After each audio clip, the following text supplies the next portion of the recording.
Bienvenidas y bienvenidos a Open Bar. Hoy hablaremos de algo que trasciende incluso los márgenes de la política, el uso del poder como mecanismo de venganza. Nos acompaña para ello Rosario Robles, quien fue la primer jefa de gobierno de la capital, secretaria de Estado y expresidenta del PRD, quien ha vivido en propia carne un proceso penal cargado de saña institucional y justicia selectiva. Rosario, bienvenida, muchas gracias por acompañarnos, es un placer tenerte aquí. Muchas gracias, Andrés, qué padre.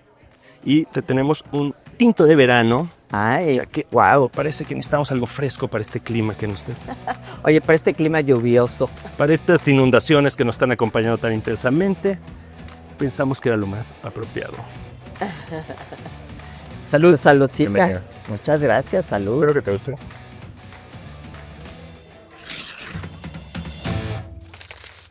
Una barra, un tema y una conversación. Soy Andrés Pascue y esto es Open Bar.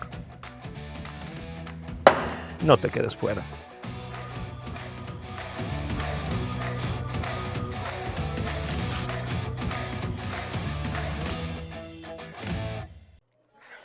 Ligerito. Es un vino que hace mi cuñado con unos amigos, se llama Fronda, es una cosa sí. muy artesanal. ¿Y de dónde es tú? Del Valle de San Francisco. En fin, lo hacen con mucho cariño. Bueno, pues es un gusto tenerte en Open Muchas Bar. gracias. Ha sido unos años turbulentos, por decirlo menos, para usted. Entonces, quería que platicáramos un poquito de lo que significa la persecución política. Es muy común que en los nuevos gobiernos, entra un gobierno y quieren meter a alguien al tambo, ¿no? El quinazo famoso, etcétera, etcétera. Y tú fuiste la escogida, en este caso, por el gobierno de López Obrador para hacer una persecución selectiva, ¿no? Durante toda la campaña y todo el discurso es el gobierno de Peña es corrupto, el gobierno de Peña es corrupto, y realmente lograron permear eso muy bien en la sociedad.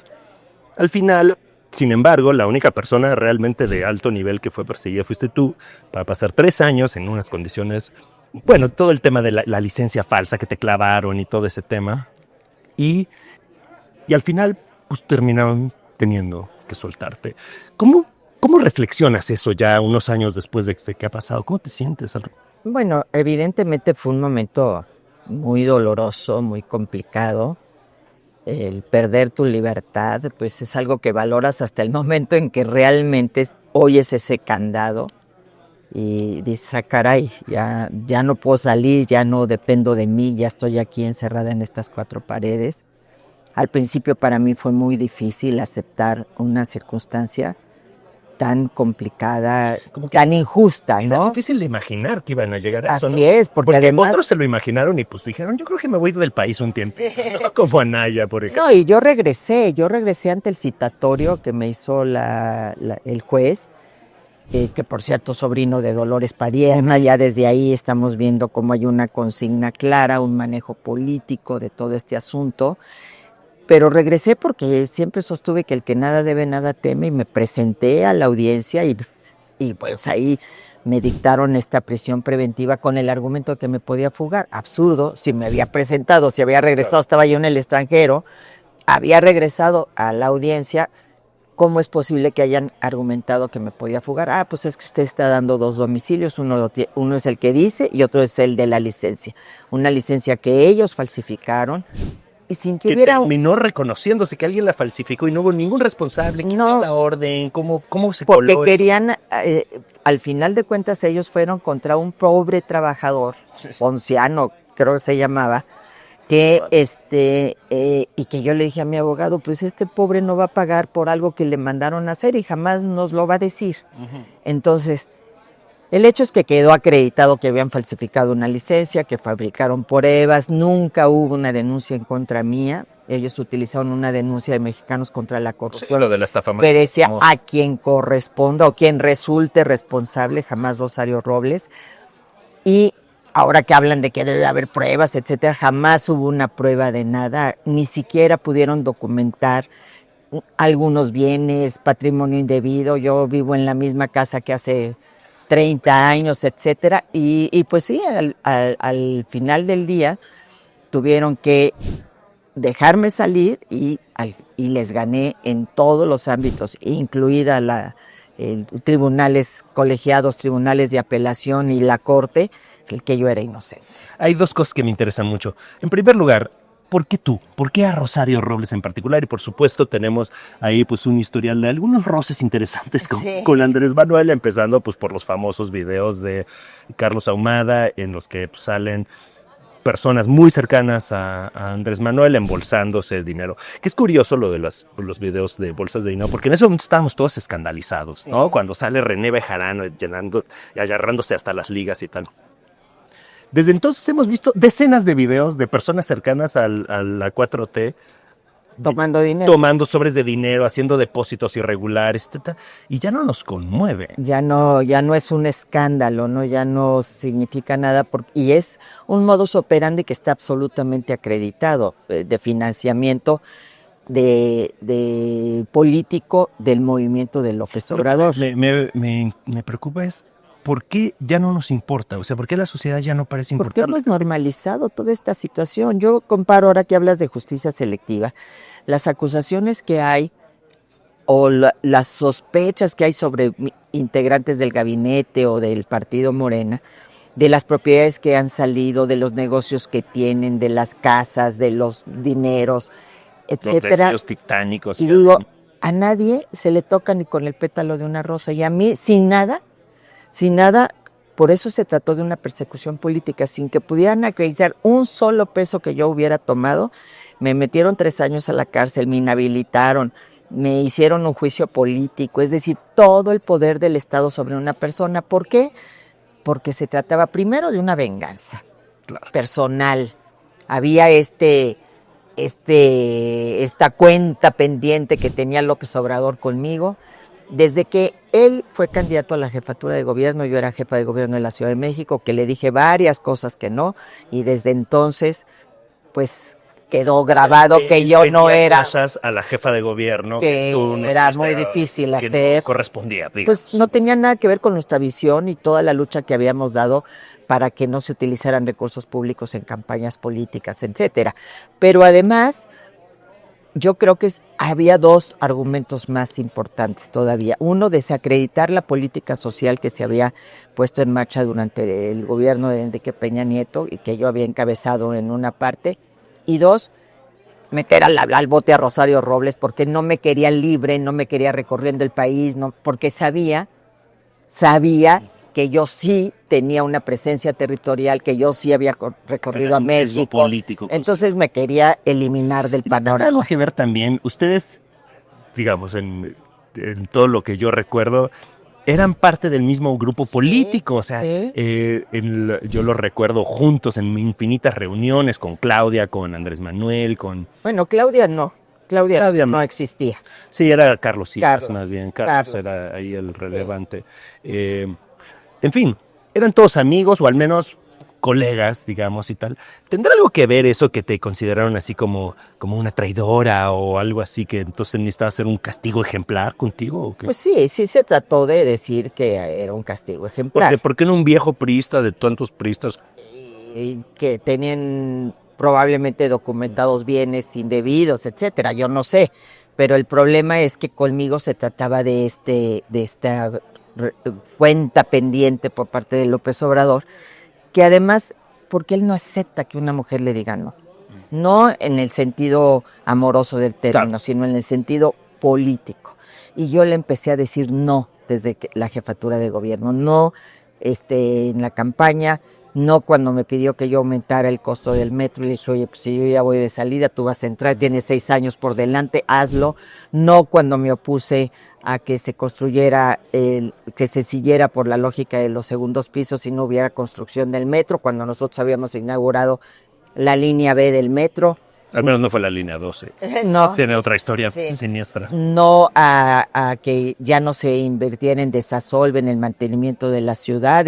Como presidenta del PRD, empecé a manifestar esos puntos de vista y eso a él no le gusta, y mucho menos de una mujer. No, claro, porque sí hay un... A él le gustan las mujeres que le obedecen. Hay un machismo absolutamente intrínseco. Y esto es lo que siempre nos ha preocupado un poco, que tenemos una enorme dificultad muchas veces para hablar de Sheinbaum, de la presidenta Claudia Sheinbaum, porque casi todo lo que digas te van a decir que eres un misógino, ¿no? Así es. Entonces es muy difícil ser Porque sí. crítico y tal. Pero sí se sintió durante muchísimo tiempo y todavía se ve y se empiezan a ver pequeñas grietas, pero una profunda sumisión al patriarca que es Andrés Manuel finalmente. No, y además, ¿en dónde están las grietas? Porque en los temas fundamentales no hay ninguna diferencia.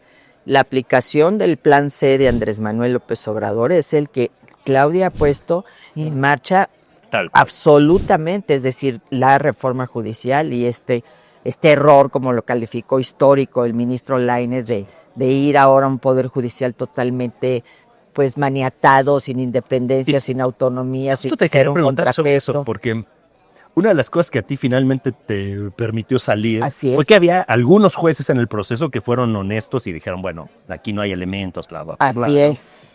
Eso ya no va a haber. Eso ya no va a haber. Eso ya no va a haber. Y sabemos que una de las armas que tienen es la persecución política. Porque, sobre todo en estos momentos, en aquel momento había que presentar un trofeo, y qué mejor un trofeo que venía de ahí, ¿no? Y decir, miren, ni con mis cuates de antes soy condescendiente, ¿no? Que tuvo que después ceder y decir, ya Rosario, pues me mandó decir, pues me malinformaron. Ah, sí, claro, me conoce perfectamente. Y además yo lo dije públicamente. Yo vivo en la misma casa en la que estuvo sentado Andrés Manuel López Obrador, candidato a la presidencia del Partido de la Revolución Democrática. Él no puede decir lo mismo. Él no puede decir que vive en la misma casa donde yo lo conocí, en Copilco 300, es decir... Y Beatriz ya probablemente ni va a vivir aquí en el país, según estaba diciendo por ahí. Al barrio más rico de Madrid. Pero más allá de eso... Se ha venido a buscar disculpas. Así, sí, pedirles que se disculpen con nosotros. Pero más allá de eso, el tema es que ahora requieren chivos expiatorios para desviar la atención de todos los escándalos de corrupción que tienen encima, porque el problema es que para ellos es más costoso, porque prometieron que iban a ser diferentes.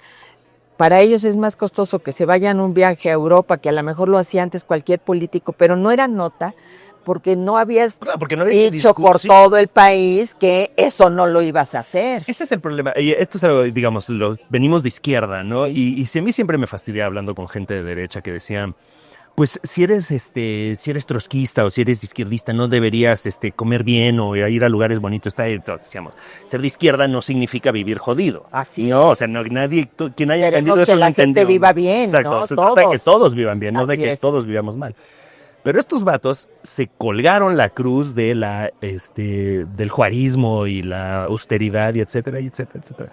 Y entonces ahora tener a la jornada diciendo, pues que solo los ricos pueden viajar y tal, es así como... Justificando todo. O sea, ustedes construyeron esa narrativa, ¿no? No fuimos nosotros. Exactamente. No fue la oposición. Y lo que se les castiga y se les cuestiona no es el viaje en sí, sino la incongruencia con lo que ellos nos han planteado, con lo que ellos nos dijeron que no iban a hacer y que Andrés Manuel se encargó de repetir.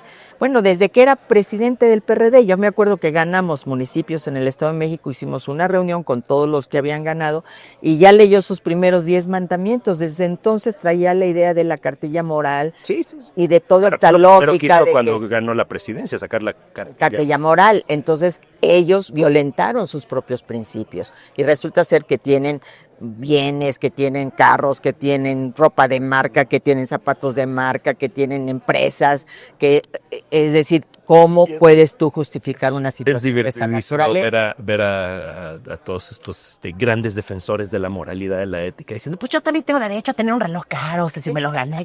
Pues sí, carnal, entonces, ¿pero para qué? Pero dinos de dónde lo ganaste, porque por Además, ejemplo, también. los casos que ahorita fueron muy sonados y que a mí me llama la atención y me da mucha esperanza, porque fíjate, una ciudadana que se autodefine como ama de casa tuitera, logró un movimiento impresionante. Entonces eso nos dice que hay espacio para construir algo diferente, ¿no? Y esta gente que salió con todos estos dineros, ya sea en bienes o en ropa, etcétera, ¿de dónde lo sacó? Yo he sido diputada, jefa de gobierno, presidenta de un partido nacional, secretaria de Estado, y vivo en la misma casa. Claro. Es decir, ¿de dónde no te da tu ingreso para esa cantidad de lujo. Y ganan muy bien, pero pues hay no te da para tanto. El reloj de $25,000 como que sí, imposible, sí está raro, ¿no? Imposible. Entonces, pues sí tienen que rendir cuentas y sí tienen que informar. Yo creo que esto del caso de dato protegido y la grieta que ha creado este tema es interesante porque una cosa que noté mucho, y tú aparte me interesaría mucho saber cómo se vio desde adentro del gobierno de Peña. Empezaron con bastante popularidad y iban bien, ¿no? Y de pronto un par de cosas, bueno, la tragedia de Ayotzinapa y la Casa Blanca les hicieron perder el control de la narrativa y Peña nunca pudo recuperar el control de la narrativa, ¿no? De que son corruptos, de que son fresas, de que son bla, bla, bla, bla. Pero Andrés Manuel ha logrado Andrés Manuel primero y ahora la 4T en su conjunto han logrado tener mucho control sobre la narrativa, pero estos casos empiezan a crear ahí una sospecha, digamos. No, sí les ha pegado, definitivamente. Yo los veo ahora muy a la defensiva. Tienen que salir, Luisa María Alcalde, a justificar, a decir, oigan, está muy bien que tengan todo lo que quieran, pero no lo muestren, ¿no? Es decir, por favor, hay que ser hipócritas, ¿no? La propia presidenta todo el tiempo contra la pared, teniendo que aclarar todas estas situaciones, porque les pega en un aspecto fundamental, y es que sigue habiendo pueblo pobre con gobierno rico. Entonces, ese es el tema.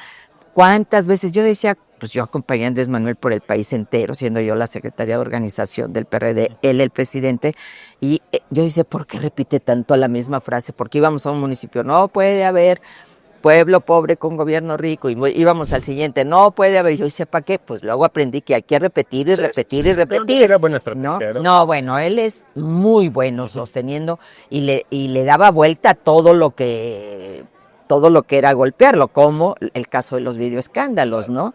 En donde finalmente yo siempre fui su pagana. Sí, no, yo siempre fui su pagana por mi relación en aquel momento con Carlos Ahumada. Bueno, pues todo el manejo de crisis contra Rosario Robles, que no era la que había estado tomando el dinero, ¿no? Claro, ni grabándolo, ni dándolo, ni nada. Así es, entonces todo esto, pues siempre él logró voltear el asunto. Ahora yo no veo esa capacidad ni en la presidenta, ni quienes dirigen a Morena. El tema de estas narrativas moralistas es que cuando se pierde el eje de confianza en que en efecto son diferentes, siempre dicen no somos iguales, pero cada vez se ven más parecidos, ¿no? A mí siempre me hace pensar en La granja de animales de Orwell, ¿no? De que los cerdos se van convirtiendo en humanos progresivamente y al final se ven idénticos. Es que es tal cual, es impresionante. Bueno, yo no recuerdo, y lo digo honestamente, un líder de la Cámara de Diputados, ni en el periodo de Peña, ni en el periodo de Calderón, que baje de la mano de su esposa en un avión de la Fuerza Aérea Mexicana como si fuera un presidente de la República en un viaje oficial a China. Jamás. Eso era impensable. El presidente tenía su lugar. Sí. Acá los ves y el problema es que no son cualquiera. Son representantes conspicuos del morenismo, de este, entre comillas, movimiento. El problema es que el movimiento, en aras de ganar, se adjuntó a mucha gente que deja mucho que desear, como es el caso del diputado o de su esposa, que vienen de otros asuntos. Bueno, y pues la cantidad de personajes que dices. Del propio PRI, cuestionan al gobierno de Peña y tienen a la mitad del peñismo ahí como senadores, como diputados. Todo mundo. Así es, entonces, evidentemente que es como un viejo PRI, ¿no? Pero el PRI de los 70s, rancio. contra el que luchamos, la idea de partido único, partido hegemónico. Eso me parece muy crucial. Ahora que anunciaron una reforma electoral que creo que puede tener pues un alcance bastante catastrófico, y poner a Pablo Gómez, también otro viejo colega, amigo, que seguro estuvieron 1000 veces en el Covadonga echando chelas, ¿no? Sí, previo a los consejos nacionales del PRD. Ahora convertido en una especie de stalinista furioso. De inquisidor, por si a él le encanta ese papel de inquisidor, ¿no? Le fascina, es como Stalin, sí, es la visión stalinista. Entonces, que le instrumentó en la UIF, claramente, que le instrumentó en la Cámara de Diputados siendo el presidente de la sección instructora. Me encantó la defensa de de Sheinbaum a Pablo Gómez, así de, pues es que Estados Unidos no lo acusó de nada. Y yo digo, bueno, pues menos mal, güey. O sea, solo falta que te siga pinche. Oye, solo dijo que bajo sus narices el jefe de la oficina de la presidencia de López Obrador había lavado dinero, nada más. Para comprar fentanilo, pero a él no. O sea, no, A él no nada sonó el más. lente ni una palabra. Sí, no, no, sí es increíble, ¿no? Es que se justifican de todo y yo creo que la reforma electoral, lo que yo veo grave de la reforma, siempre es bueno discutir Claro, las sí, hay reglas reformas que se pueden y mejorar, pero el problema es que va en un sentido inverso a toda la lucha que se ha dado y se dio por tener más espacios, porque la oposición tuviera espacios, porque pudieran estar representadas las diversas visiones que hay en el país, minoritarias y mayoritarias, porque no puedes elegir por voto popular a los consejeros del INE. Ya te demostró la propia elección judicial que esto es un fracaso, ¿no? Entonces todo esto, pues, y vamos a eso, nos hablan de foros y consultas, así lo hicieron para la reforma judicial y al final de cuentas impusieron lo que... Pero Noroña ya lo reconoció. Lo dijo públicamente, dijo, no les vamos a hacer caso. Es increíble el cinismo, la impunidad, la insolencia. Es prepotencia. Sí, la ya prepotencia es y poder, pero pero nunca nadie tenía esta... Es que al menos los viejos priistas tenían así como un poquito de sentido de la estética social, Sí. ¿no? O sea, que se ve mal ser súper Y prepotente. había una visión de Estado, ¿no? Finalmente pues, se construyeron instituciones, una visión que al final, pues desde la izquierda luchamos en contra, pero acuérdate que el PRD, pues capta una parte del priismo, Claro, que es esa visión de izquierda dentro del propio PRI, ¿no? Nacionalista, social, etcétera, que nos permite coincidir en un primer momento a la izquierda social. Y a la izquierda partidaria que rompió con el PRT, pero acuérdate que los de Pablo Gómez y demás se sumaron después. Sí, ellos no llegaron al... Inicialmente no apoyaron a Cuauhtémoc. Y además ellos tenían una enorme duda sobre, bueno, muchos sectores de la izquierda sospechaban mucho de la democracia burguesa, ¿no? Sí, No sé. bueno, nosotros mismos éramos repudio total a la fasta electoral, empezamos a participar en elecciones muy poco antes del 88, pero Cuauhtémoc vino y nos cambió toda la perspectiva y nos planteó el tema de México, porque yo siempre digo con mucha, rememorando esos momentos, Auditorio Ho Chi Minh, Facultad de Economía, los grandes debates ahí en esas... cubana. Sí, o soviética, o cuál es la vía, la chilena, ¿cuál es, no? Y llega Cuauhtémoc y nos dice, a ver, hay un país que se llama México y llegan los intelectuales un poco vinculados a él, la disputa por la nación, ¿no? Y entonces caray, pues hay que discutir México, sí es cierto, vivimos en México, hay que luchar por México y nos cambia toda la perspectiva. Y crea la lógica de que... Y gracias a ese movimiento, porque lo veía en un artículo que escribió tu papá recientemente, ellos quisieron crear la narrativa de que todo es a partir del 2006. Sí, exacto. ¿No? Del fraude que supuestamente le hicieron a López Obrador. No, perdón. Hay historia 88, 68, historia 85 en los terremotos en la Ciudad de México, historias de movimientos sociales en todo el país y el 88 Sí, como claro. un parteaguas. Sí, estos vatos creen que el año cero de la nación es Son el ellos, 18, claro. son ellos, ¿no? Entonces, evidentemente que por eso no les cuesta traicionar a 500 muertos. No les cuesta. Al propio Pablo Gómez me parece increíble que ha sido Pluriveinte veces, claro. ¿no? Que además, bueno, puede sonar muy padre, sí hay que desaparecer las plurinominales y la gente va a votar porque se desaparezcan. Entre menos diputados haya, mejor para la Porque gente. es más barato y son Sí, caros. Pero pues ¿para qué queremos un diputado que represente a una minoría indígena o una minoría sexual o una minoría política? Con las mujeres que logramos llegar hasta tener la paridad, ¿no? Entonces, evidentemente que no solamente se trata de una diversidad de carácter político, que es muy importante, sino social, pero a ellos no les importa. Ellos se creen el ombligo del mundo. Rosario, va a cerrar el bar. Ay, no. Ya sé, ya sé. Yo soy de las que se queda muy tarde. Bueno, una última cosa. Sí. En tus años maoístas de la izquierda esa, cuando empezaste, ¿qué fue la cosa más loca que te pasó? Porque recuerdo que ustedes les daban envidia a las fiestas de los trotskistas. Sí, eran muy buenas. A algunas fui porque eran el sindicato de la UAM y nosotros los de la UNAM. Entonces coincidíamos en algunas fiestas que organizaron y eran a todas. Lo que pasa es que yo era universitaria. Entonces, pues los de la universidad somos pachangueros. Yo aprendí salsa. Bueno, mi padre me enseñó, pero a ver, mis años universitarios eran de salsa, eran de ir ir al Combo San Juan y al Mamarrumba. O sea, la lucha social se combinaba con un poco, una buena dosis de diversión Claro, también. pues cómo no, y hasta la fecha. Por eso estoy aquí en el bar. Salud, muchísimas gracias por Gracias acompañarnos. Un privilegio tenerte. No, Y muchas por favor, gracias. no dejes de venir. No, claro que no. Cada vez que me inviten una copita, aquí estaré.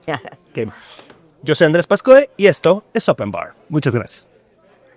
Ay, ya no podemos hablar de la narrativa, sí, chicas. Pero podemos hacerlo. Sí, claro. Y ya. Sí, sí. Nos hablamos. ¿Qué novios? Ya ves que les tocó la última que me quedé, que era una lituana o no sé quién más. Ay, no, pero ya me dijo un amigo que ya terminó con ella, ahora no sé.